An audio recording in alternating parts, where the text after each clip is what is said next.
ইসরায়েলে প্রস্তুত লাল গরু, প্রস্তুত থার্ড টেম্পলের নকশা, প্রস্তুত থার্ড টেম্পল নির্মাণ উদ্বোধনের জন্য প্রিস্ট বা ধর্মযাজক।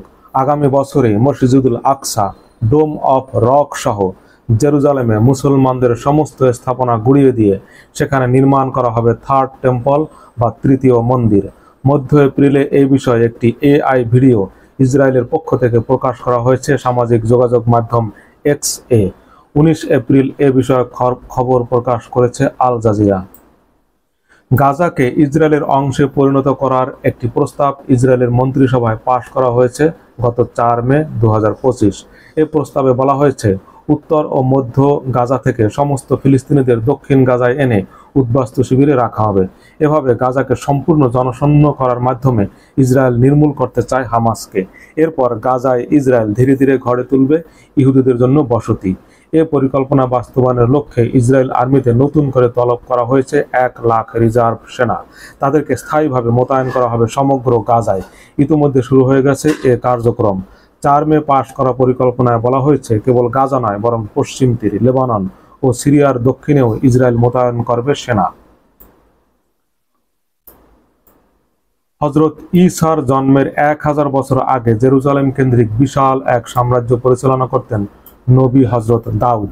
হযরত দাউদের পর বিশাল সেই সাম্রাজ্যের অধিকারী হলেন তার পুত্র নবী হযরত সুলাইমান। ইতিহাসবিদদের বর্ণনা অনুসারে হযরত দাউদ এবং সুলাইমানের বিশাল সেই রাজত্বের সীমানা উত্তরে আজকের লেবানন, সিরিয়া ছাড়িয়ে তুরস্কের আদানা পর্যন্ত বিস্তৃত ছিল। দক্ষিণে এর সীমানা ছিল বর্তমান ইসরায়েল এবং মিশরের নীল নদ অববাহিকা পর্যন্ত, পূর্বে জর্ডান, ইরাক ছাড়িয়ে কুয়েত পর্যন্ত এবং দক্ষিণ পূর্বে সৌদি আরব, ইয়েমেন থেকে ওমান পর্যন্ত বিস্তৃত ছিল বিশাল এই সাম্রাজ্যের সীমানা।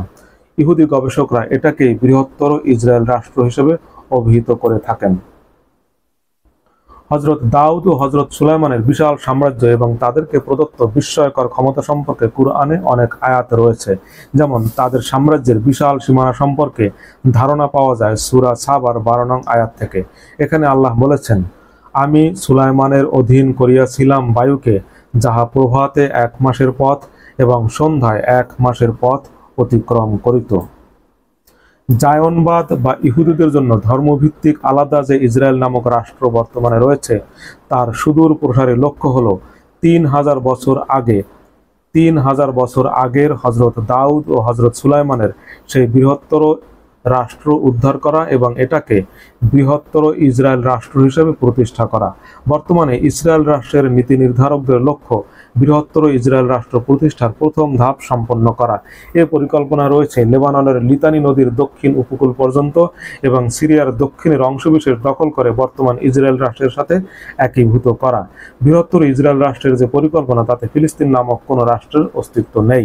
ফলে বর্তমান গাজা এবং পশ্চিম তীর কেন্দ্রিক যে নামে মাত্র ফিলিস্তিন রাষ্ট্র আছে, তাও মিশে যাবে বৃহত্তর এই ইসরায়েল রাষ্ট্রের সীমানায়। ইসরায়েলের প্রধানমন্ত্রী বেঞ্জামিন নেতানিয়াহু জাতিসংঘের সাধারণ পরিষদে বিভিন্ন সময় ভাষণে বৃহত্তর ইসরায়েল রাষ্ট্রের মানচিত্র প্রদর্শন করেছেন। উগ্র ও কট্টরপন্থী নিরাপত্তা মন্ত্রী বেন গাভির, আরেক উগ্রপন্থী অর্থমন্ত্রী বেজেলাল সহ নেতানিয়াহু সরকারের বেশ কয়েকজন মন্ত্রী সম্প্রতি বৃহত্তর ইসরায়েল রাষ্ট্র প্রতিষ্ঠার পরিকল্পনার বিষয়টি সামনে এনেছেন খোলাখুলিভাবে।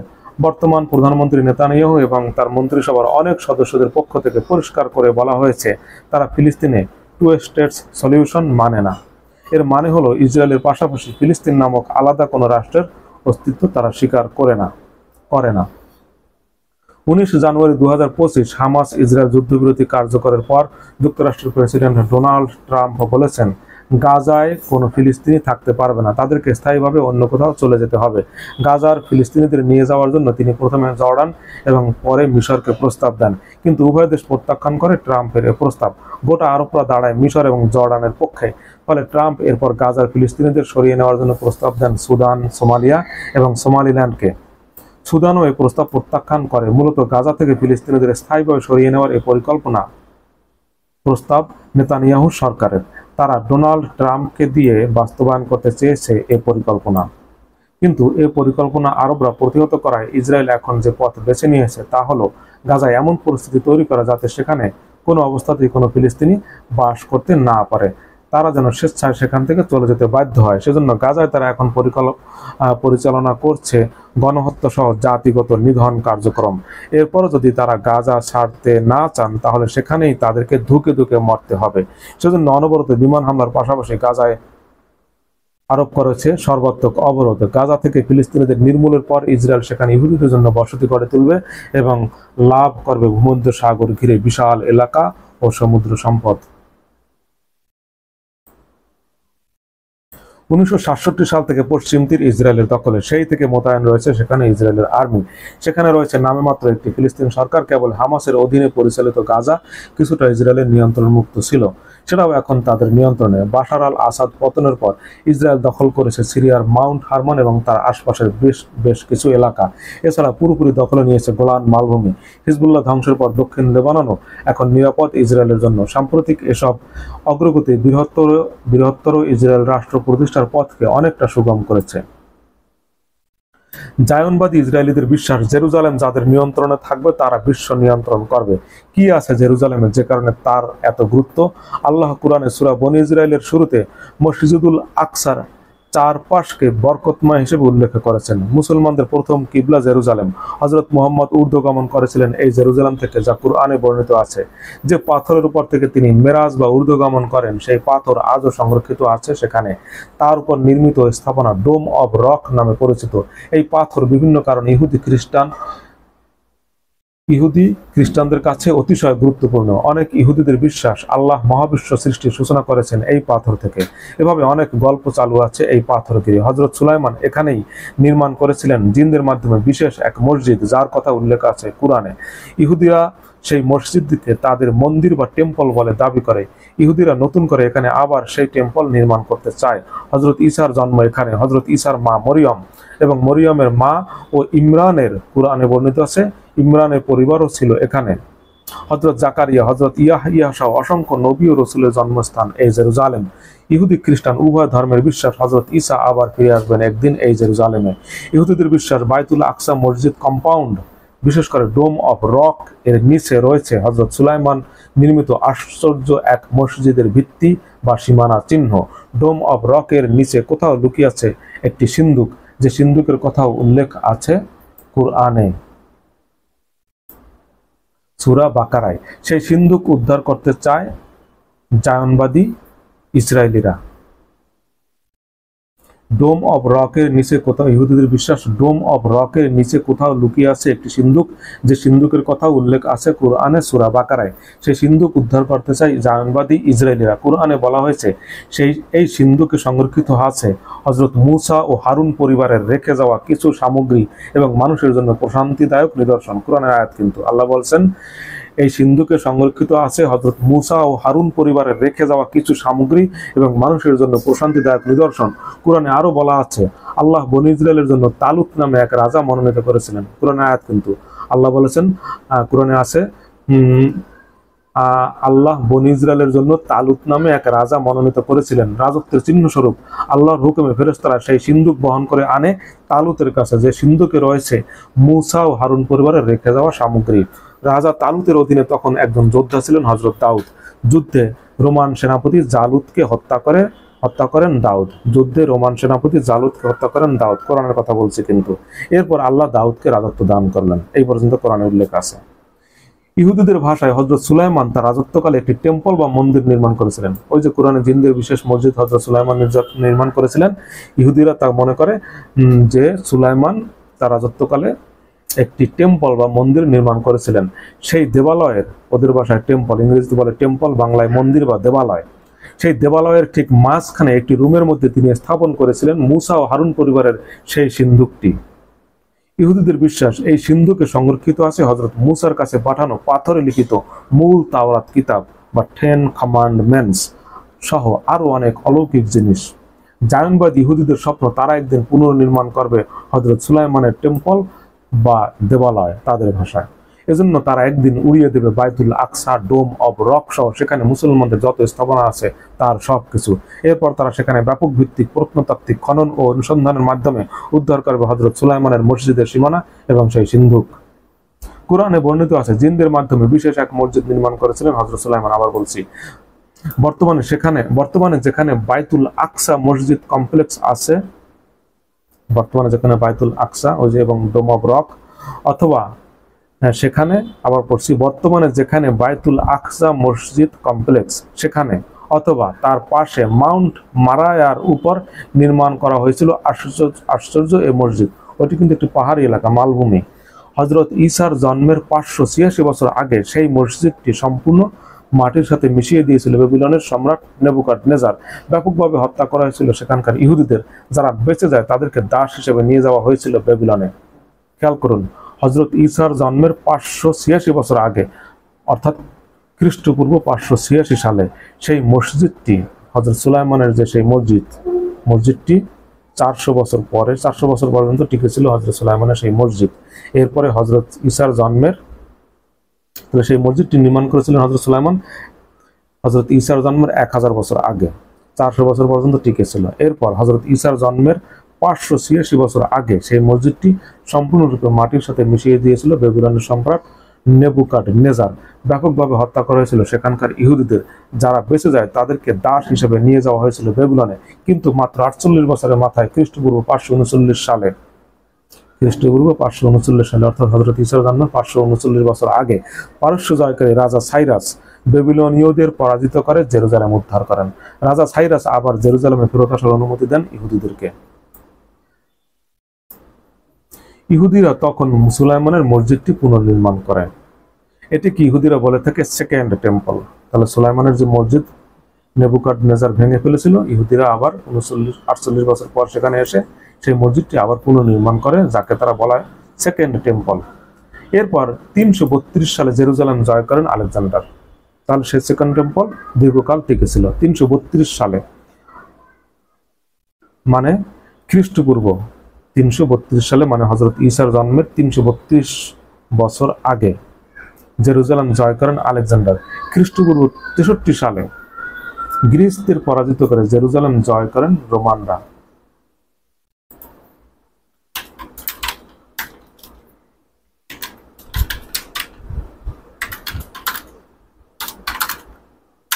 একটু ভুল ছিল, সংশোধন করলাম।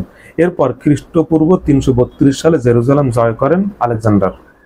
খ্রিস্টপূর্ব 63 সালে গ্রিসদের পরাজিত করে আলেকজান্ডার, মানে হেলেনীয় সভ্যতার অধীনে দীর্ঘদিন ছিল জেরুজালেম। খ্রিস্টপূর্ব 63 সালে গ্রিসদের পরাজিত করে জেরুজালেম জয় করে রোমানরা। খ্রিস্টপূর্ব 63 সালে। এরপরে 70 খ্রিস্টাব্দে, মানে হযরত ঈসার জন্মের 70 বছর পর, 70 খ্রিস্টাব্দে, বিসি না, খ্রিস্টাব্দে, খ্রিস্টের পর 70 খ্রিস্টাব্দে রোমান সেনাপতি টাইটাসের সময় ইহুদিরা বিদ্রোহ করে রোমানদের বিরুদ্ধে। সেনাপতি টাইটাস তখন জেরুজালেমে অভিযান পরিচালনা করেন এবং খুবই কঠোরভাবে দমন করেন ইহুদিদের বিদ্রোহ। সেই অভিযানে ব্যাপকভাবে হত্যা করা হয় ইহুদিদেরকে এবং মসজিদটি আবার মাটির সাথে মিশিয়ে দেওয়া হয়। তাহলে সেকেন্ড টেম্পল যে তারা নির্মাণ করেছিল সেটি মাটির সাথে মিশিয়ে দিল রোমানরা। জেরুজালেমে ইহুদিদের বিরুদ্ধে পরিচালিত বেবিলন রাজা নেবুকাদনেজার ও রোমান সেনাপতি টাইটাসের এই দুইবারের অভিযান এবং ইহুদিদের বিরুদ্ধে দুইবার এই ব্যাপক হত্যাকাণ্ডের ঘটনা উল্লেখ আছে কুরআনে সূরা বনী ইসরাঈলের শুরুতে। আর ইহুদিদের বিরুদ্ধে পরিচালিত হত্যাকাণ্ডের কারণ হিসেবে আল্লাহ বলেছেন, ইহুদিরা দুইবার পৃথিবীতে চরম বিপর্যয় সৃষ্টি করেছিল এবং অতিশয় বাড়াবাড়ি এবং অধ্যত্ব প্রদর্শন করেছিল। প্রথমবার তথা হযরত ঈসার জন্মের 586 বছর আগে নেবুকাদনেজারের মাধ্যমে ইহুদিদের বিরুদ্ধে পরিচালিত হত্যাকাণ্ড সম্পর্কে আল্লাহ সূরা বনী ইসরাঈলের 5 নং আয়াতে বলেছেন,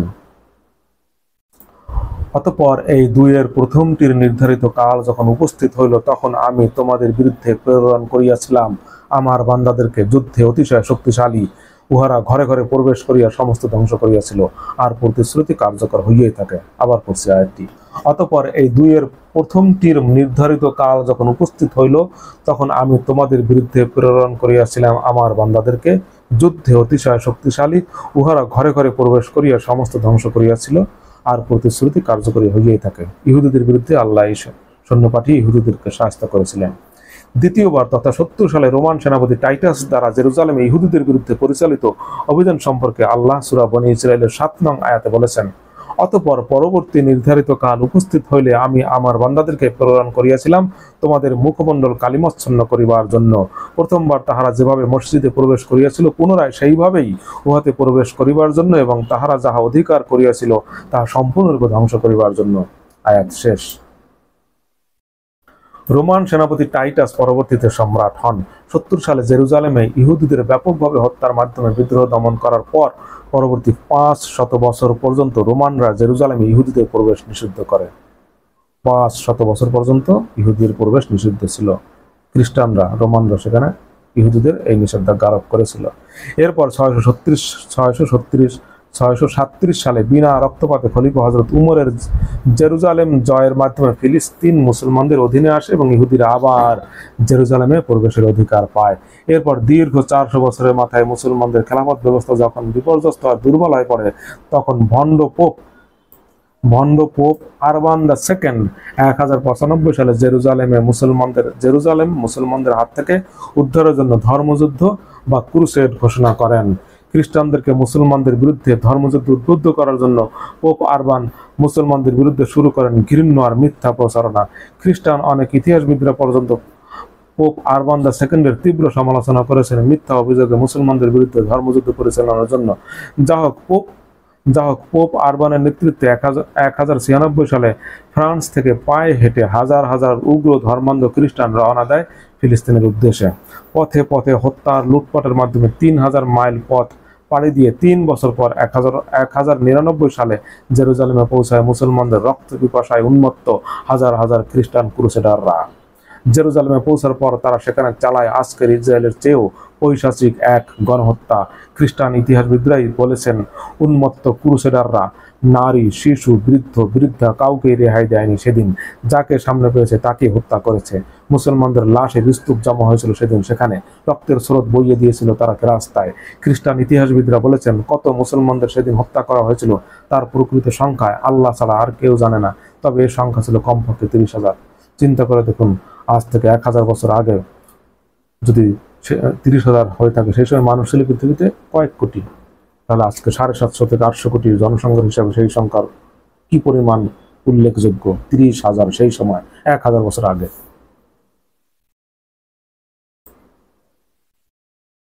এরপর 200 বছর ধরে চলে জেরুজালেম নিয়ে খ্রিস্টান ও মুসলমানদের মধ্যে রক্তাক্ত এক ক্রুসেড বা ধর্মযুদ্ধ। প্রথমে তুর্কি শাসক ইমাদ আল-দিন, পরে তার ছেলে নুরুল আল-দিন জেঙ্গি এবং পরবর্তীতে নুরুল আল-দিন জেঙ্গির সেনাপতি ও শাসক গাজী সালাউদ্দিন আইয়ুবী। আবার বলছি, নুরুল আল-দিনের সেনাপতি গাজী সালাউদ্দিন আইয়ুবী 1187 সালে খ্রিস্টানদেরকে পরাজিত করে উদ্ধার করেন জেরুজালেম। পরবর্তীতে ব্রিটেন এবং ফ্রান্সের রাজার নেতৃত্বে পরপর 2টি ধর্মযুদ্ধ পরিচালিত হয় মুসলমানদের বিরুদ্ধে।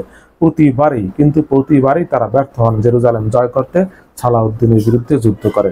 এরপর কেটে যায় শত শত বছর। জেরুজালেম মুসলমানদের নিয়ন্ত্রণে থাকে দীর্ঘ 700 বছরেরও বেশি সময় ধরে। 1917 সালে প্রথম বিশ্বযুদ্ধে উসমানীয় খেলাফতের পতনের পর জেরুজালেম সহ ফিলিস্তিন ব্রিটেনের দখলে চলে যায়। 19 শতকের শেষের দিকে ইউরোপে প্রচণ্ড ইহুদি বিদ্বেষ দেখা দেয়। এর প্রতিক্রিয়া জন্ম নেয় জায়নবাদ বা ইহুদি রাষ্ট্রের ধারণা। বিশ্বের বিভিন্ন প্রান্তে ছড়িয়ে থাকা প্রভাবশালী ইহুদিরা তাদের জন্য আলাদা একটি রাষ্ট্র গঠনের পরিকল্পনা সামনে হাজির করে। এই পরিকল্পনায় প্রথম সমর্থন দেয় ব্রিটেন 1917 সালে। ফিলিস্তিন ব্রিটেনের অধীনে আসার পর 1920 সাল থেকে সারা বিশ্বে ছড়িয়ে থাকা ইহুদিরা জড়ো হতে থাকে ফিলিস্তিনে। এ ধারা অব্যাহত থাকে 1948 সাল পর্যন্ত। ফিলিস্তিনে সারা বিশ্ব থেকে ইহুদিরা এসে জড়ো হওয়ায় সংঘাত শুরু হয় আরবদের মধ্যে। এই সংঘাত 1947 সালে যুদ্ধে রূপ নেয় আরব এবং বহিরাগত ইহুদিদের মধ্যে। এরপর ব্রিটেন সহ দ্বিতীয় বিশ্বযুদ্ধে বিজয়ী শক্তি সিদ্ধান্ত নেয় ফিলিস্তিন নামক ভূখণ্ড আরব এবং বহিরাগত ইহুদিদের ভাগ করে দেওয়ার। 1948 সালের 14 মে তারা ঘোষণা দেয় ইসরায়েল নামক রাষ্ট্রের।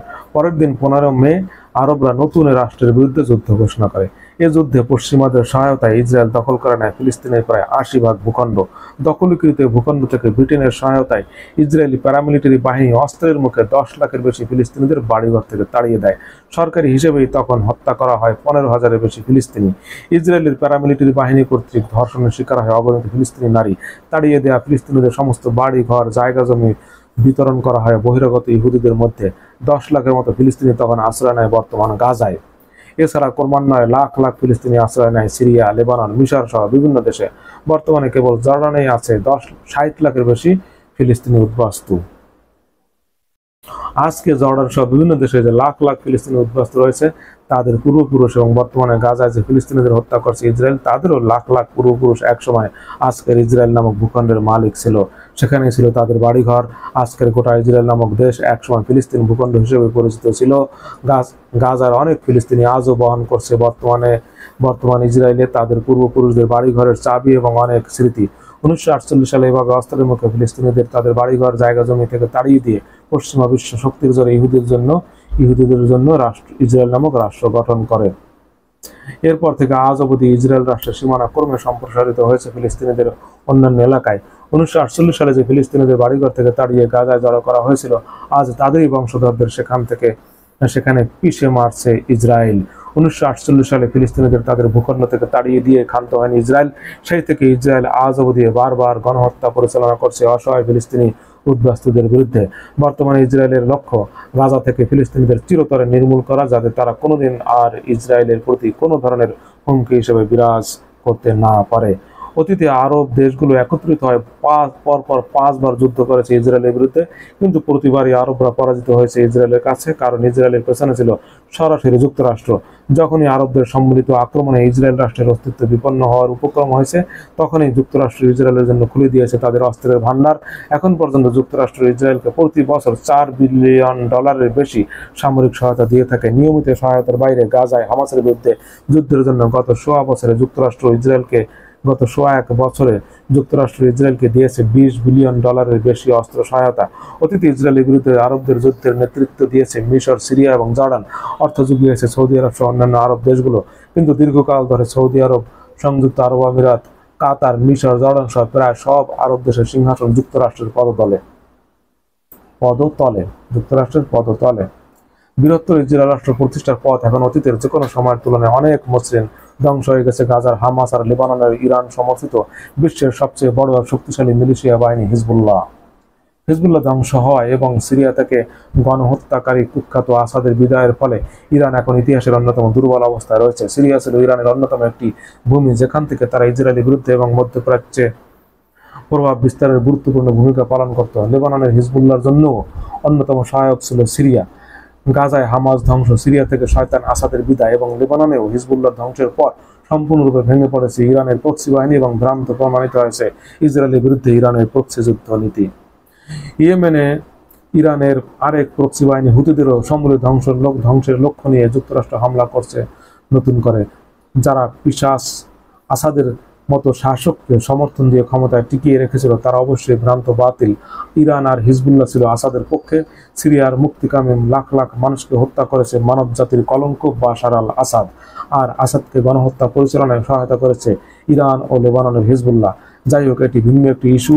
যেহেতু আমি বারবার বলছি সিরিয়ায় আসাদের বিদায়ের ফলে ইসরায়েলের জন্য অনেক সুবিধার সৃষ্টি হয়েছে, তাই অনেকে মনে করতে পারেন আসাদ কি তাহলে ভালো ছিল। সে কারণে এই বিষয়ে দুটি কথা বলে নিলাম ফাঁকে। আসাদ ছিল এক সাক্ষাৎ শয়তান, মানবরূপী দানব, রক্ত পিপাসু গণহত্যাকারী mass murderer, one of the mass murderer in the history. পৃথিবীর সবচেয়ে বড় ম্যাস মার্ডারার হিসেবে বলা হয় রাশিয়ার স্টালিন এবং চীনের মাও সেতুংকে। যাই হোক, মধ্যপ্রাচ্যের সাম্প্রতিক এই বড় পরিবর্তনের ফলে ইসরায়েল যেন মধ্যপ্রাচ্যে এখন এক বাধাহীন হায়না। আরবরা নীরবে দেখছে গাজায় ইসরায়েলের গণহত্যা। আবার ফিরে আসা যাক বৃহত্তম ইসরায়েল রাষ্ট্র প্রতিষ্ঠার বিষয়ে। বলছিলাম, জেরুজালেমে বাইতুল আকসা মসজিদ কমপ্লেক্স, ডোম অব রক সহ সেখানে মুসলমানদের যা কিছু আছে তা ধ্বংস করে ইসরায়েল নির্মাণ করবে হযরত সুলাইমানের সেই মসজিদ, যাকে তারা বলে থাকে টেম্পল বা দেওয়ালয়, থার্ড টেম্পল। আপনারা ইতিমধ্যে জেনেছেন নেবুকাদনেজার হযরত সুলাইমানের মসজিদ ধ্বংসের পর খ্রিস্টপূর্ব 539 সালে ইহুদিরা আবার সেই মসজিদ পুনর্নির্মাণ করেছিল এবং সেটাও ধ্বংস হয় 70 খ্রিস্টাব্দে রোমান সেনাপতি টাইটাসের হাতে। এখন আবার তারা সেই মসজিদ নির্মাণ করবে এবং তার নাম দিয়েছে তারা থার্ড টেম্পল। থার্ড টেম্পল নির্মাণের যাবতীয় প্রস্তুতি সম্পন্ন করেছে ইসরায়েল। এখন কেবল তারা অপেক্ষায় আছে সুযোগের। টেম্পল নির্মাণের লক্ষ্যে তারা প্রতিষ্ঠা করেছে একটি টেম্পল ইনস্টিটিউট তৈরি করা হয়েছে। এর নকশা প্রস্তুত করা হয়েছে। প্রিস্ট বা ধর্মযাজক জোগাড় করা হয়েছে 5টি নিখুঁত লাল গরু। 2022 সালের 20 সেপ্টেম্বর ইসরায়েলের জেরুজালেম পোস্টের খবরে বলা হয়েছে বৃহস্পতিবার যুক্তরাষ্ট্রের টেক্সাস থেকে 5টি লাল গরু আনা হয়েছে ইসরায়েলে। সেগুলো বর্তমানে ইসরায়েলের হাইফায় রাখা আছে। প্রকাশিত খবরে বলা হয়েছে গত 2000 বছরের মধ্যে এই প্রথমবার দেখা গেছে সম্পূর্ণ নিখুঁত 5টি লাল গরু। মন্দির নির্মাণ পর্যন্ত এই গরু যদি নিখুঁত নিষ্কলঙ্ক থাকে তাহলে প্রত্যেকটি গরুই উপযুক্ত থাকবে টেম্পল বা মন্দির নির্মাণের আনুষ্ঠানিকতা পালনের জন্য। এই গরুর ছাই দিয়ে পবিত্র করা হবে ধর্মযাজকদের, যারা মন্দির নির্মাণের সাথে যুক্ত থাকবেন। ধর্মযাজকদের মধ্যে যারা জীবনে কখনো মৃতদেহ স্পর্শ করেছেন তাদেরকে পবিত্র করা হবে এই গরুর ছাই দিয়ে। তারপর তারা উপযুক্ত হবেন টেম্পল নির্মাণের কাজে জড়িত হওয়ার ক্ষেত্রে। 2024 সালে কাতারের আল জাজিরা অনলাইনেও প্রকাশিত হয়েছিল এই লাল গরু আনার খবর। প্রিয় দর্শক, আমি মেহেদী হাসান আপনাদেরকে এই আমার গবেষণামূলক লিখিত প্রবন্ধটি লিখিত পেপার পড়ে শোনালাম। আপনাদের ধন্যবাদ যারা শুনেছেন।